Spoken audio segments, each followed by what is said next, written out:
यूं ही बीत गए। रिदा मुंबई से वापस आ चुकी थी। अधीर और सनम पिछले 7 दिनों से एक दूसरे से नहीं मिले थे। सनम के दिमाग में एक ही सवाल चल रहा था कि उसने मुसीबत के वक्त अधीर को याद क्यों किया। कल सभी स्टूडेंट्स को वेल्लोर के लिए निकलना था। शाम को वहाँ स्टेट लेवल डांस कंपटीशन होने वाला था। सभी स्टूडेंट्स ने जमकर तैयारियां की थी। सनम ने भी अपनी जी तोड़ मेहनत की थी। उसे ये एग्जाम किसी भी तरह पास करना था। आज की रात भी यूं ही बीत गई। अगली सुबह 6 बजे सनम और रिदा रेडी होकर अकेडमी के लिए निकल गए। वहां से बस सभी स्टूडेंट्स को लेकर वेल्लोर जाने वाली थी। सनम और रिदा अकेडमी पहुंच गई और बस में अपनी सीट पर बैठ गई। बॉयज की बस अलग थी, जिस वजह से राज को बहुत गुस्सा आ रहा था। वो सनम से दूर नहीं जाना चाहता था। कुछ देर बाद उनकी बस वेल्लोर के लिए निकल गई। दूसरी तरफ बीस्ट हेवन में निधि अपने हाथ में हाथ डालकर खड़ी थी और अपनी भूरी आंखों से अपने सामने खड़े माफिया को नशे से देख रही थी। अक्ष, जिसकी आंखों में निधि को पाने की तड़प साफ साफ दिख रही थी, पर उसके हाथ बंधे हुए थे। वो बस निधि को देख सकता था। अक्ष को अपनी बदमाश निगाहों से देखती हुई निधि उसके करीब जाने लगी और बड़ी अदा से बोली, mister Rajput, do you want me? Aksh ने कहा, yes, very badly and wildly. Nidhi के गाल लाल हो गए। वो मुस्कुराती हुई बोली, oh my mafia boss, I also want you, but. Aksh बेताब होकर बोला, but what? Just come to me my love. Nidhi Aksh के एकदम पास आ गई और अक्ष के पतले होठों को देखकर बोली, आई लव यू अक्ष। अक्ष ने कहा, आई लव यू टू निधि। अक्ष की हसीन आवाज सुनकर निधि से रहा नहीं गया। कुछ ही देर बाद दोनों एक दूसरे में खो गए। 1 घंटे बाद अक्ष निधि को अपनी बाहों में लेकर बेड पर बैठ गया और उसके बालों में हाथ फेरने लगा। निधि अक्ष के सीने पर सर रखकर लेटी हुई थी और बोली, अधीर कहाँ है? अक्ष ने कहा, होगा अपने डेविल मैंशन में। निधि बोली, झूठ मत बोलिए वरना 4 दिन तक पास नहीं आने दूंगी। अक्ष बोला, कोलंबिया गया हुआ है अपने काम के लिए। निधि बोली, अब आया ना माफिया लाइन पर, चलो अब सब कुछ सच सच बताओ, किस काम से गया है वहां और कब तक वापस आ रहा है? अक्ष ने कहा, एक माफिया के क्या काम हो सकते हैं, बस वही करने गया है मेरा बेटा। निधि मुंह बनाते हुए बोली, खून करना, डराना धमकाना, गुंडागर्दी करने गया है मेरा लाल। अक्ष ने कहा, माफिया होना कोई आम बात नहीं है। खैर, मुझे तुमसे बहस नहीं करनी, तुम तो बस मुझे प्यार किया करो मेरी जान। इतना कहकर अक्ष फिर से निधि के साथ खेलने लगा। उधर सनम की बस वेल्लोर सिटी पहुंच गई और एक होटल के आगे जाकर रुक गई। उसमें से सभी स्टूडेंट्स बाहर निकल गए और होटल के अंदर अपने रूम में चले गए। सनम और रिदा एक ही रूम में थे। सबको लंच उनके रूम में ही भिजवा दिया गया था, क्योंकि शाम को 6 बजे प्रतियोगिता शुरू होने वाली थी, जो होटल के विशाल हॉल में आयोजित की गई थी, जहां पर लाखों की संख्या में दर्शक और जज आने वाले थे। सनम और रिदा खाना खाने के बाद रेडी होने लगी। बाहर हॉल को खूबसूरत लाइट से सजाया गया था और सभी मेहमानों के बैठने की उचित व्यवस्था की गई थी और ठीक सामने एक बड़ा सा स्टेज रेडी किया गया था, जिस पर आज सभी स्टूडेंट्स डांस करने वाले थे। सनम ने आज फुल इंडियन लुक लिया था। उसने लहंगा चोली पहनी थी और उसके ऊपर घूंघट लिया था, जो कि नेट से बना हुआ था। उस घूंघट में से सनम का चेहरा बेहद आकर्षक और हसीन लग रहा था। उसकी नीली आंखें सबको पागल बनाने के लिए काफी थीं। रिदा उसे देखकर मजाकिया अंदाज में बोली, अच्छा हुआ जो वो सन की इंसान यहाँ नहीं है, वरना आज तुम्हें देखकर तो वो पागल हो जाता। क्या बवाल लग रही हो तुम, हाय मैं तो दीवानी हो गई। सनम ने कहा, धत पगली, उस आदमी का नाम मत लो, मुझे आज शांति से अपने डांस को करना है और जीतना है। रिदा ने कहा, जरूर जीतेगी, मुझे यकीन है। सनम और रिदा खुशी से एक दूसरे को देखने लगी और कुछ देर बाद उन दोनों को बाहर बुलाया गया। दोनों लड़कियां बाकी स्टूडेंट्स के पास जाकर स्टेज के पीछे खड़ी हो गई। राज की नजर सनम पर पड़ी तो उसकी हालत खराब हो गई। आज तो सनम कमाल लग रही थी। राज के अंदर की लालसाएं और बढ़ने लगी। वो गंदी नजरों से सनम को देखने लगा। हॉल में सभी मेहमान आ चुके थे और पूरे हॉल में शोर मचा हुआ था। सारे जज भी अपनी अपनी सीट पर बैठ चुके थे। होस्ट स्टेज पर आया और उसने कार्यक्रम की शुरुआत कर दी। सबसे पहले हिप हॉप डांस कैटेगरी के लोगों को बुलाया गया, जिसमें राज ने डांस किया। हॉल में तालियां बजने लगी और धीरे धीरे कई परफॉर्मर्स आकर डांस करने लगे। अगली बारी ब्रेक डांस की थी, जिसके लिए रिदा को बुलाया गया था। सनम ने उसे ऑल द बेस्ट कहा और वो चली गई। जैसे ही रिदा स्टेज पर आई, तभी जज की लाइन में बैठा विहान अपनी जगह से खड़ा हो गया और हैरानी से रिदा को देखने लगा। विहान को देखकर उसके बगल बैठे जज ने उसका हाथ पकड़कर उसे नीचे बैठा दिया और कहा, अरे भाई ये क्या कर रहे हो, हम यहाँ जज बनकर आए हैं और आप ही लड़कियां ताड़ रहे हो। विहान ने कहा, अबे तू मेरा स्नेल है, यहाँ क्या कर रहा है? जज ने कहा, आप भी ना बड़े अजीब हो। विहान वापस से रिदा को देखने लगा। रिदा ने डांस शुरू कर दिया। विहान तो उसके लटके झटके देखता ही रह गया और उसका दीवाना हो गया। जैसे ही रिदा का डांस खत्म हुआ, विहान अपनी जगह से फिर से खड़ा हो गया और जोर जोर से तालियां बजाने लगा। उसे देखकर जज ने अपना माथा पीट लिया और उसका हाथ पकड़कर उसे वापस नीचे बैठा दिया। रिदा वहां से चली गई। अब बारी थी क्लासिकल डांस कैटेगरी की, तो उसके लिए होस्ट माइक में बोला, अब आ रही है सनम तनेजा। हॉल में तालियां बजने लगी और जैसे ही सनम का नाम लिया गया, मेहमानों की भीड़ में बैठे एक आदमी की आंखें गहरी हो गई। उसके चेहरे पर काला मास्क लगा हुआ था और आंखों में जुनून और दीवानापन नजर आ रहा था। सनम का नाम सुनते ही वो दीवाना होकर बेताबी से स्टेज की तरफ देखने लगा। तभी स्टेज पर अंधेरा हो गया और अचानक से हल्की सी रोशनी में सभी को स्टेज के बीचों बीच घुटनों के बल बैठी खूबसूरती दिखाई दी। सनम ने अपना डांस शुरू कर दिया था और वहां बैठे सब लोग उसके चेहरे को देखने के लिए पागल से हो गए थे, क्योंकि दुपट्टे से जो इतनी खूबसूरत दिख सकती है, वो बिना दुपट्टे के कितनी खूबसूरत होगी। सनम की नीली आंखें बड़ी हसीन और कातिल इशारे कर रही थी और वो बेहद खूबसूरत डांस कर रही थी। सबके सब मंत्रमुग्ध होकर उसे देखे जा रहे थे। अधीर खुद उसे पागलों की तरह देख रहा था। कोई इतना खूबसूरत कैसे हो सकता है? किसी का बदन इतना लचीला और कोमल कैसे हो सकता है? सनम का एक एक डांस मूव सबको उसका दीवाना बना रहा था। अधीर अब उसके लिए बेहद तड़प रहा था। उसके सहन करने की शक्ति खत्म हो रही थी। उसका मन कर रहा था कि वो अभी इसी वक्त सनम को अपने साथ कहीं ले जाए। सनम पूरे जोश में सलीके से अपने डांस को करती जा रही थी और वहां मौजूद सभी लोगों को अपना दीवाना बना रही थी। अधीर ने सबकी नजरों को देखा जो कि उसके चांद को निहार रहे थे। अधीर को गुस्सा आने लगा और वो अपनी जगह से खड़ा हो गया। तभी सनम ने डांस मूव करते हुए गलती से अधीर की तरफ बहुत प्यारा और हसीन इशारा कर दिया, जिसे देखकर अधीर अपनी जगह पर जम सा गया। उसके दिल की धड़कनें तेज होने लगी। उसने अपने सीने पर हाथ रखा और नशे में चूर होकर बोला, ये लड़की मेरी जान लेकर रहेगी, अब मैं इसे नहीं छोड़ूंगा। अधीर सनम को दीवानों की तरह देखता हुआ उसके करीब जाने लगा। सनम का डांस खत्म हो गया और वो वापस जमीन पर बैठ गई। हॉल में जोरों से तालियां बजने लगी। सब लोग उसके कायल हो गए थे। अचानक हॉल में शोर शराबा बंद हो गया, क्योंकि एक आदमी अपने जुनून में स्टेज की तरफ बढ़ने लगा था और सीढ़ियां चढ़कर ठीक सनम के सामने जाकर खड़ा हो गया। हॉल में शांति महसूस करके सनम ने अपनी नजरें उठाकर देखी तो हैरान रह गई। एक आदमी काला मास्क पहने उसके ठीक सामने खड़ा उसे शिद्दत से देख रहा था। सनम उसे देखती रह गई और उसका दिल धक धक करने लगा। वो आदमी उसके और पास आया और अपने एक घुटने के बल बैठकर सनम के चेहरे को पकड़ लिया। घूंघट में से वो सनम की नीली आंखों को जुनून से देख रहा था। सनम उसे हैरानी से देख रही थी। अधीर उसके और करीब आया और उसने कसकर पूरी शिद्दत से सनम के माथे को चूम लिया। सनम की आंखें बंद हो गई और एहसास हो गया कि ये कोई और नहीं बल्कि अधीर ही है। सनम के मुंह से अचानक से बेहद हसीन आवाज में निकल गया कि अधीर। सनम के मुंह से अपना नाम सुनकर अधीर का दीवानापन और बढ़ गया। उसके चेहरे पर कातिल मुस्कान आ गई और उसने सनम की बाजुओं को पकड़कर बड़े प्यार से खड़ा कर दिया।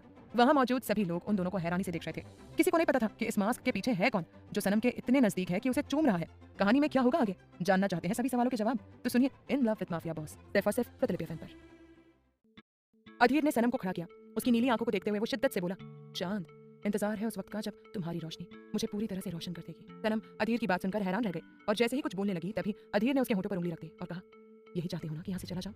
तो ठीक है, वैसा ही होगा, पर एक बात गांठ बांध दो, आना तुम्हें मेरे पास ही है। इतना कहकर अधीर ने घूंघट उठाकर पूरी शिद्दत से सनम के चेहरे को देखा और दीवानों की तरह बोला, कतई जहर हो। अधीर के मुंह से ये शब्द सुनकर सनम को पता नहीं क्या हुआ। उसके चेहरे पर शर्मीली मुस्कान आ गई और उसने अपनी नजरें झुका ली। ये नजारा देखकर अधीर के चेहरे पर भी कातिल मुस्कान आ गई। उसने सनम के गाल को सहलाया और उसके घूंघट को वापस नीचे करके वहां से जाने लगा। हॉल में मौजूद सभी लोग उस मास्क पहने आदमी की शक्ल देखने को बेताब हो रहे थे कि पता नहीं कौन है ये। अधीर सबको इग्नोर करता हुआ अपने रॉब से बाहर की तरफ जाने लगा। सनम उसे जाते हुए देख रही थी। उसके गाल लाल हो गए थे। सनम को समझ नहीं आया कि वो मुस्कुरा क्यों रही है। अधीर वहां से बाहर चला गया और आराम से अपनी मौज में सुनसान सड़क पर अपनी पैंट की जेब में हाथ डालकर बड़े शान से चलने लगा। उसके सामने सनम का मुस्कुराता हुआ चेहरा घूम रहा था जो उसे उसका दीवाना बना रहा था। अधीर ने अपने पैंट की जेब से सिगरेट निकाला, उसे अपने होठों के बीच रखा और लाइटर से जलाकर सिगरेट के कश लेने लगा। अधीर के चेहरे पर नशा चढ़ता जा रहा था। आज सनम की अदाएं, उसका मुस्कुराना, सब कुछ उसे अंदर तक हिला गया था। अधीर के जाने के बाद सब लोग सनम की तरफ अजीब नजरों से देखने लगे। सनम को घबराहट होने लगी। उसने अपनी नजरें झुका ली। तभी विहान अपनी जगह से खड़ा हुआ और बोला, अरे भाई, अब सब लोगों ने इस तरह से क्यों घूर रहे हैं? वो जो अभी यहाँ से गया है ना, वो इनका कोई रिश्तेदार होगा और इन्हें ऑल द बेस्ट कहने आया होगा। हाँ, ये बात है कि उनका ऑल द बेस्ट कहने का तरीका काफी अलग था। मतलब जो भी था काफी डेयरिंग बंदा था। खैर मिस सनम, अब आप जा सकती हैं। कुछ देर बाद सबको रिजल्ट मिल जाएगा। विहान के कहते ही सनम वहां से चली गई और सभी जजेस मिलकर रिजल्ट की तैयारी में जुट गए। सनम स्टेज के पीछे आई तो सभी स्टूडेंट्स उसे घूरने लगे। उनमें से एक लड़की बोली, अपनी खूबसूरती का फायदा उठाती है ये लड़की। जब देखो कोई ना कोई इसके लिए आ ही जाता है। उस रात CEO अधीर से लेकर चले गए थे और आज पता नहीं कौन आया था जो सबके सामने इसे चूमने लगा था। राज एक कोने में खड़ा होकर सनम को गुस्से से घूर रहा था। उसे उस आदमी पर बहुत गुस्सा आ रहा था जो सनम को चूम कर गया था। सनम ने उस लड़की की बात सुनी तो गुस्से से बोली, इसका मतलब तुम मानती हो कि मैं बेहद खूबसूरत हूँ? अरे इसमें कोई शक है भी नहीं, पर मैं अपनी खूबसूरती का फायदा नहीं उठाती, बल्कि सब लोग मेरी कला के दीवाने हैं जो कि तुम्हारे पास नहीं है। जानकर बहुत दुख हुआ कि तुम ऐन मौके पर अपना डांस स्टेप भूल गए और तुम्हें इस प्रतियोगिता से बाहर होना पड़ा। सनम की बात सुनकर रिदा के चेहरे पर मुस्कान आ गई और वो गुरूर से उस लड़की की तरफ देखने लगी। उस लड़की ने अपनी मुट्ठी भींच ली और गुस्से में जलती हुई बोली, ज्यादा घमंड है क्या अपने डांस पर? याद रखना कहीं ये डांस ही किसी दिन तुम्हें किसी बड़ी मुसीबत में न डाल दे। सनम ने कहा, मुसीबत आएगी तो उससे बाहर निकालने वाला भी आ जाएगा। तुम अपने पैजामे में रहो, मुझ पर ध्यान देने से अच्छा है खुद के डांस को सुधारो। इतना कहकर सनम वहां से अपने रूम में चली गई। उसके साथ रिदा भी वहां से चली गई। उस लड़की को बहुत गुस्सा आया। उसने दूर खड़े राज की तरफ देखा और उसके पास जाकर बोली, इस लड़की को काफी अकड़ है, जैसे किसी राजा महाराजा के खानदान की हो। राज ने अपनी मुट्ठी भींच ली और बोला, रिया, इसकी अकड़ तो मैं निकाल दूंगा, पर उससे पहले ये पता करना होगा कि वो मास्क पहने आदमी था कौन, और साले की हिम्मत तो देखो, मेरी सनम के माथे को चूम गया। रिया ने कहा, तुम पहले इस मन्नत की अकड़ निकालो, उस आदमी का पता मैं लगाती हूँ। सनम रूम में आई और बेड पर बैठ गई। रिदा उसके बगल में बैठकर बोली, तुम्हें डर तो नहीं लग रहा ना? सनम ने कहा, बिल्कुल भी नहीं, मुझे पता है मेरे इतने करीब आने की हिम्मत किसमें है, समझ जा। रिदा ने कहा, तुम्हारा मतलब है कि मिस्टर अधीर? सनम अपने कान के झुमके को निकालते हुए बोली, उन्हें महसूस कर सकती हूँ मैं। तो बस पता चल गया कि वो ही आए हैं और जल्दी चले भी गए। शायद दुनिया के सामने ये जाहिर करने आए थे कि इस लड़की पर उनकी नजर है और उनका ही हक है। रिदा ने कहा, पता नहीं क्या चल रहा है, कुछ समझ नहीं आता। खैर इन सब बातों को छोड़, तो ये बता कि उन्होंने जब तुम्हें चूमा तो तुम्हें कैसा लगा? सनम ने अपनी आंखें बंद कर दी और उस समय को याद करने लगी जब अधीर उसके पास आया और उसने सनम के माथे को चूम लिया। सनम ने कसकर रिदा का हाथ पकड़ लिया, जिसे देखकर रिदा मुस्कुराने लगी। सनम अपने ख्यालों में खोई हुई धीमी आवाज में बोली, ऐसा एहसास हुआ जैसे हम दोनों के आसपास कोई नहीं है, सिर्फ हम दोनों वहां मौजूद है। उनकी छुअन बहुत अलग थी पर बुरी नहीं थी। सनम की बात सुनकर रिदा ने उसे हिलाया और बोली, लड़की प्यार में पड़ चुकी है। सनम को होश आया और वो खुद को चपत लगाते हुए बोली, कभी नहीं, सनम किसी से प्यार नहीं कर सकती क्योंकि उसे सिर्फ अपने डांस से प्यार है और उसके लिए ही वो जीती है। रिदा ने कहा, वो तो वक्त बताएगा मैडम। दोनों एक दूसरे से बातें करने लगी और कुछ देर में सभी स्टूडेंट्स हॉल में इकट्ठा हुए। रिजल्ट घोषित होने वाला था। होस्ट अपने हाथ में एक लिफाफा लेकर स्टेज पर आया और बोला, हमें हमारे तीनों विजेता मिल चुके हैं, तो बिना देरी किए मैं बता देता हूँ कि तीसरा स्थान हासिल किया है रिदा शर्मा ने ब्रेक डांस कैटेगरी में। पूरे हॉल में तालियां बजने लगी। रिदा खुशी से सनम के गले लग गई और दूर बैठा विहान अपने सीने पर हाथ रखकर उसे देखे जा रहा था। उसका स्नेह तीसरे नंबर पर आया था और वो कितनी खुश लग रही थी। होस्ट आगे बोला, दूसरा स्थान हासिल किया है राज ने हिप हॉप डांस कैटेगरी में। राज के लिए भी तालियां बजने लगी, पर राज सिर्फ सनम की तरफ देख रहा था। पता नहीं वो उसके साथ क्या करने वाला था। होस्ट आगे बढ़ते हुए बोला, तो अब बारी आती है हमारे फर्स्ट रैंक वाले विनर की, जो कि कहलाएगा best dancer of the state Tamil Nadu. दिल थाम कर बैठ जाइए, इस साल की best dancer of the state है मिस सनम तनेजा। अपना नाम सुनते ही सनम की आंखों से पानी बहने लगा। उसने कसकर रिदा को गले लगा लिया पूरा हॉल सनम के लिए जोर जोर से तालियां बजाने लगी। उसका डांस सबको पसंद आया था। राज गुस्से से सनम को देख रहा था। उसे सनम की खुशी बर्दाश्त नहीं हो रही थी। कुछ देर बाद तीनों विजेताओं को इनाम दिया गया और सनम को बेस्ट स्टेट डांसर का खिताब दिया गया और काफी इनाम भी दिए गए। सनम और रिदा बहुत खुश थे। थोड़ी देर बाद सारा फंक्शन खत्म हो गया और सभी स्टूडेंट्स बस में बैठने लगे। सनम और रिदा भी बस में बैठने लगी। तभी विहान वहां पहुंच गया और बोला, रुकिए। सनम और रिदा ने पीछे मुड़कर देखा।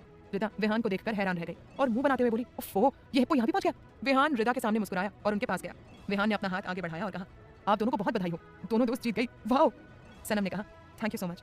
इतना कहकर सनम ने उससे हाथ मिला लिया, पर रिदा यूं ही खड़ी होकर उसे घूरती रही। विहान कातिल मुस्कान लिए बोला, लगता है स्नेल को हाथ मिलाना नहीं आता, सही कहा ना मैंने। रिदा ने कहा, वो क्या है ना, मैं हिप्पोस के साथ हाथ नहीं मिलाया करती। विहान हंसने लगा और सनम से बोला, आज मैं बहुत खुश हूँ, मेरा स्नेल तीसरे नंबर पर आया, वाह, मुझे बहुत गर्व है इस पर। रिदा ने कहा, ओ हेलो, मैं कोई तुम्हारा स्नेल नहीं हूँ, आए बड़े मेरा स्नेल मेरा स्नेल। विहान ने कहा, तुम सिर्फ मेरी स्नेल हो, जल्दी ही मेरे आंगन में रेंगने वाली हो, पाओ कितनी क्यूट लगोगी फर्श पर रेंगती हुई। रिदा ने कहा, हाय कितना फटीचर आदमी है, सरेआम छेड़ रहा है मुझे। सनम ने कहा, शांत हो जा, समझ नहीं आ रहा है क्या, वो मजाक कर रहे हैं और तो ऐसे ही आपका गोला बने जा रही है।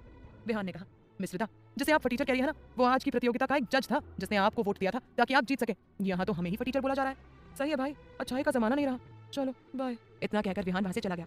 रिदा को असमंजस में छोड़कर उसके जाते ही सनम बोली, इतना एक्स्ट्रा बोलने की जरूरत क्या थी, वो मजाक कर रहे थे और उन्हें फटीचर कह दिया, बुरा लगा होगा उन्हें, पता नहीं क्या सोच रहे होंगे हमारे बारे में। रिदा ने कहा, अरे यार मुझे क्या पता था कि ये जज निकलेगा, अब क्या करूं, माफी मांग लूं क्या। सनम ने कहा, चेन्नई जाकर एक बार उनसे मिलकर माफी मांग लेना, अभी तो चलो वरना बस निकल जाएगी। रिदा का चेहरा उतर गया था और दोनों बस में बैठ गई। कुछ देर बाद उनकी बस आगे बढ़ गई। उनकी बस घने जंगल से होते हुए गुजर रही थी। सनम खामोश सी खिड़की के पास बैठी थी और बाहर देख रही थी। आसमान में चांद चमक रहा था, उसकी रोशनी पूरे जंगल पर पड़ रही थी। सनम घने जंगल को देख रही थी, तभी उसे एक बड़े से पेड़ के पास अधीर दिखाई दिया, जो पेड़ से सर टिकाकर खड़ा जुनून से सनम को ही देख रहा था। उसकी काली गहरी आंखों में सनम के लिए तड़प और बेताबी साफ साफ नजर आ रही थी। सनम उसे वहां देखकर हैरान रह गई और उसकी तरफ अपना हाथ बढ़ाने लगी, तो अधीर ने भी अपना हाथ उसकी तरफ बढ़ा दिया, लेकिन तब तक बस आगे निकल चुकी थी और अधीर पीछे छूट गया था। सनम के सीने में अजीब सा दर्द हुआ और वो जोर से बोली, प्लीज रोको, वो पीछे रह गए हैं। कहानी में क्या होगा आगे जानना चाहते हैं सभी सवालों के जवाब, तो सुनिए in love with mafia boss, सिर्फ और सिर्फ प्रतिलिपि एफएम पर।